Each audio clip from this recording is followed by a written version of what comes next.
Curse Blue Moon Pharaoh Book 2, Queen of the Moon Serpent. The War of the Three Heads. The serpent's curse deepens. From the deserts, mountains, and rivers of Egypt, the sealed fragments of Apophis awaken.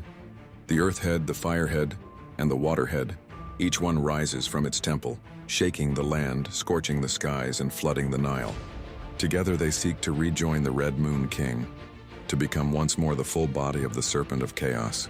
The Night Wolf clan and the Blue Moon clan, though weary from battles past, march again.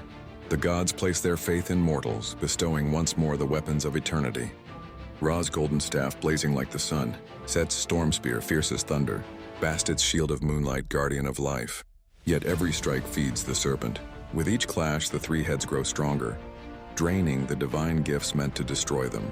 The rise of the Blue Moon Queen. In the midst of ruin, the cursed young warrior stands at the center of prophecy. He dreams of a serpent not of fire or shadow, but of moonlight, her heart glowing sapphire blue. The Queen Moon Serpent awakens within him, calling him to the destiny his birth foretold. When the battle reaches its breaking point, the serpent heads overwhelm gods and mortals alike. Blood fills the Nile, the desert burns, and the mountains crack. At that hour of despair, the Blue Moon Serpent sheds her skin and transforms. She becomes a woman, radiant and terrible. Her beauty mirrors the moon itself, pale and shining, yet her shadow holds eyes of red flame and blue water, eyes that see both vengeance and mercy. She is no longer merely serpent, but Queen of the Moon, a goddess in human form, her presence commanding fear and worship alike. The turning of the war. The queen gathers the shards of the cursed ruby, merging them with her own heart.